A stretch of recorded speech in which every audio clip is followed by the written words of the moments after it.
the MCAT Cars podcast, session number 48.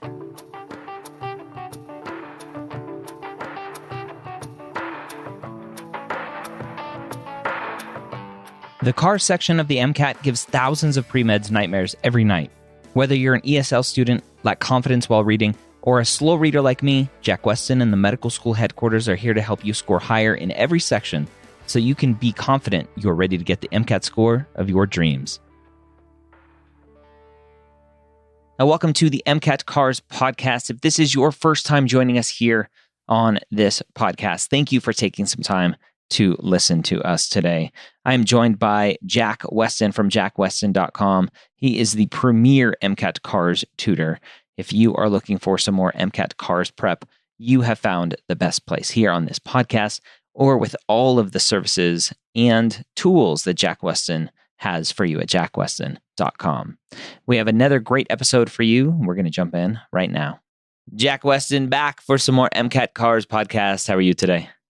I'm doing well. How are you, Ryan? I'm great. Before we jump into our passage today, a lot of students potentially have gone to jackweston.com, have checked out your course, your free daily Cars passages, and they've looked at this like free trial that you do, or I forget the language that you use around it.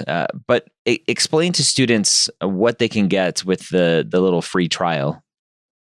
Yeah, so the free trial session is something that we created to provide students who are interested in our Cars strategy course an opportunity to kind of meet me, to see how I teach, to see our philosophy in teaching and how we teach, like the actual classroom technology we use.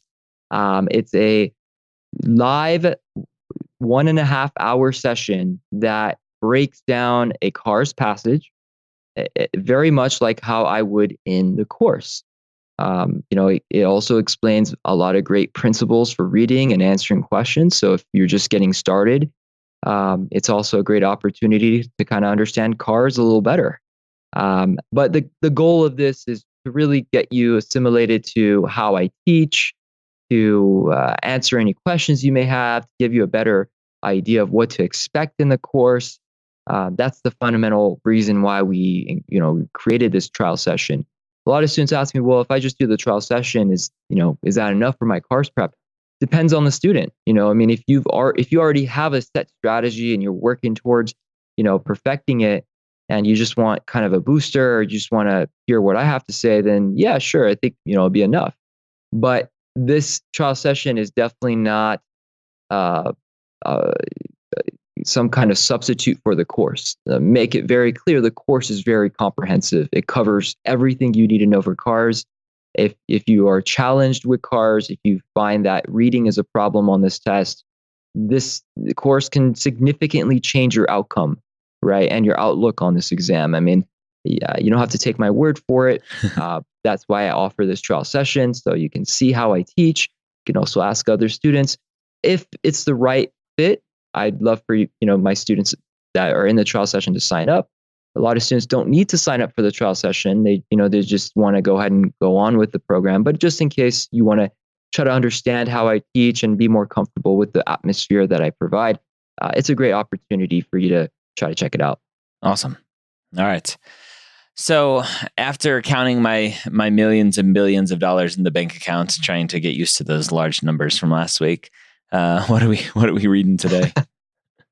This is actually going to go back to population, and it's going to bring up some interesting topics. Again, you're probably not going to get a passage this interesting on the test, but we are not focused on that, right? We're focused more on reading and understanding what the author is trying to say line by line.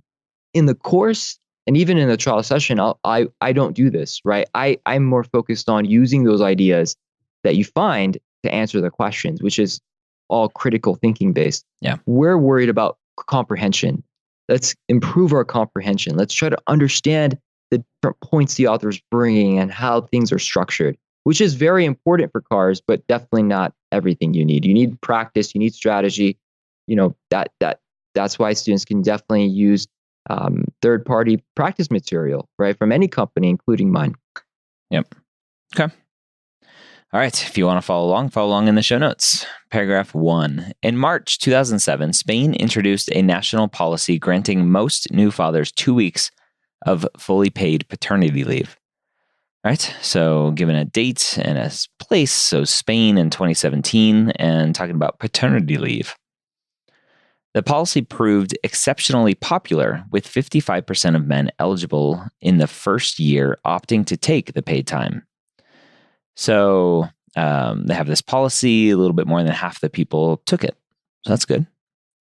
The amount of leave covered by the program was doubled in 2017 and expanded to 5 weeks in 2018, with additional increases expected between now and 2021.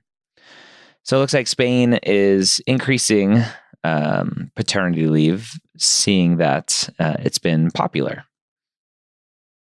Okay. Sounds good. Next paragraph.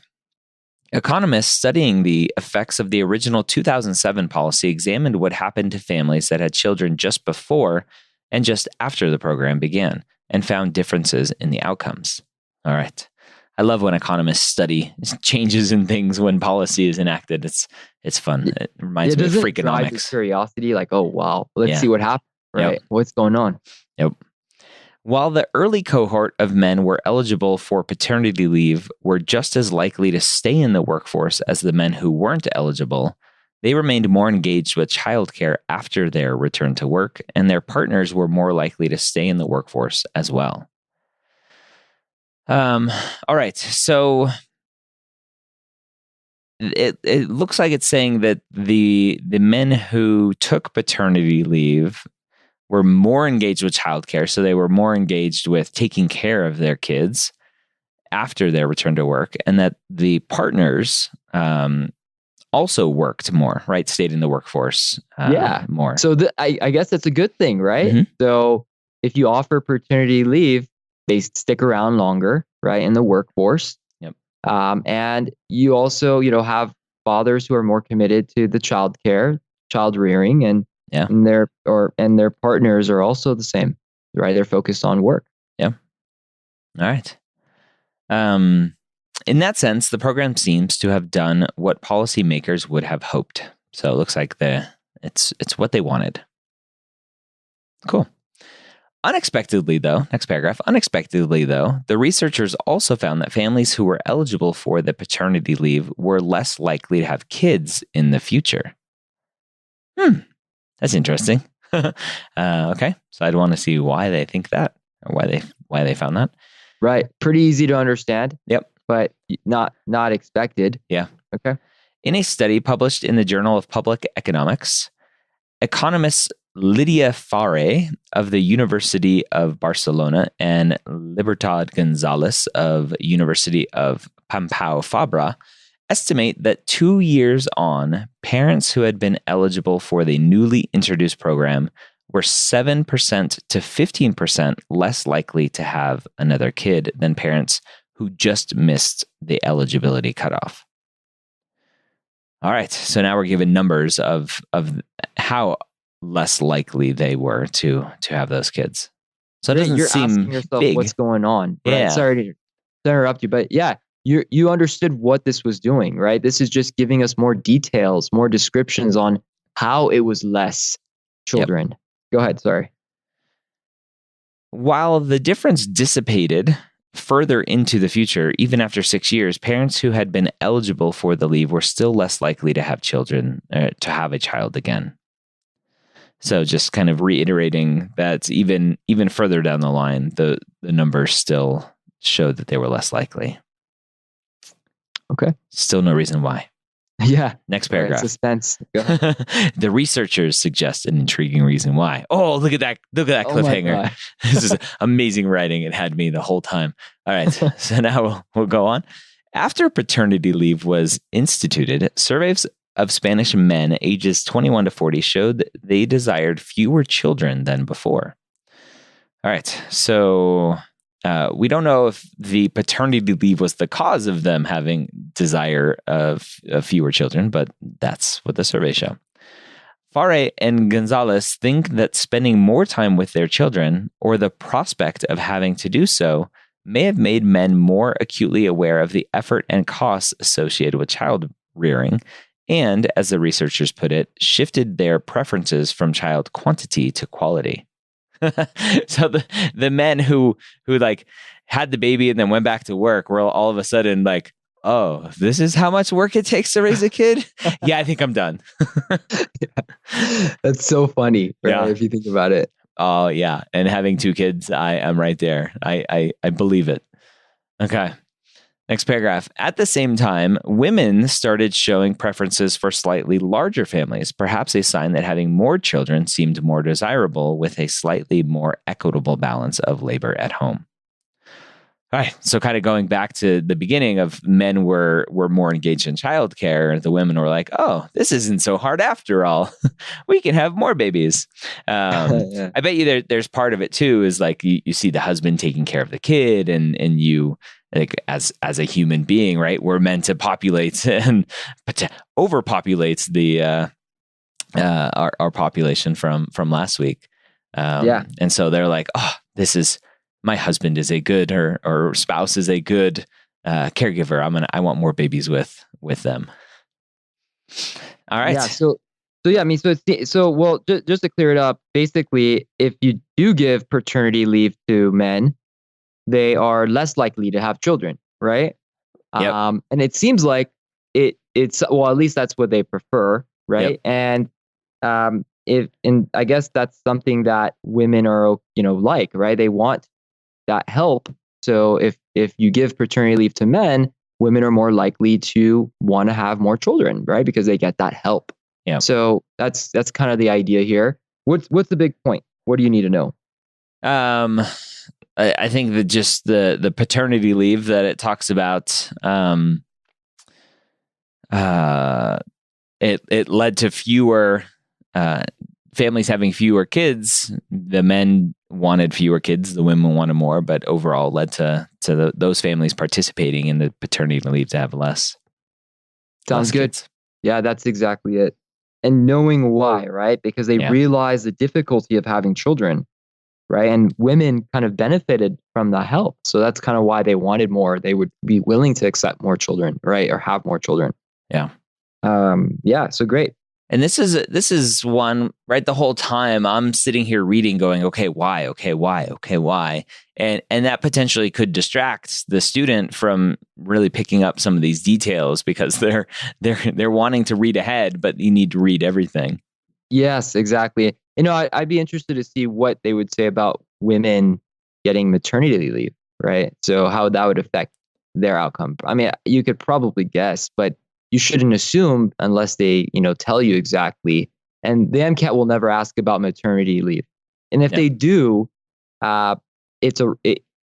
it's designed to throw you off, right? So a lot of times the MCAT will ask a question that has no relevance to the passage, but they'll see how you'll answer the question. And I usually tell my students, if they're bringing up something that you never really read about, go with the most neutral answer. Right. So if they start saying, okay, well, what would you do? What would happen if maternity leave improved? Right.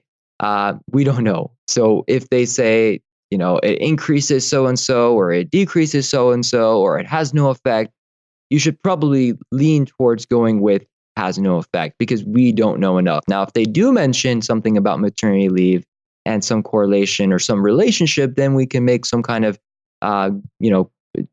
guess, or not really a guess, but some kind of educated stance based on what the author is trying to say. But ultimately, if they don't bring up something in the passage, we are not responsible for it. It's more of a trick question. You're supposed to eliminate the obvious bad answers and just pick the most neutral answer you possibly can. All right, so there you have it. Another great episode that will hopefully improve your ability to break down these passages to really understand what these passage writers are looking for when they are writing the MCAT. I hope this helped you, and I hope you subscribe to this podcast in your podcast app of choice, whether that's Apple Podcasts, Google Podcasts, Spotify, Android, or iOS. You can find us on every device, on almost every platform. Don't forget to share us with your friends and your advisors. Let them know that this podcast is out there to help them and help you for free. As always, don't forget to check out jackweston.com to find out how else he can help you in your MCAT journey. I hope you have a great week. We'll see you next time here on the MCAT Cars Podcast.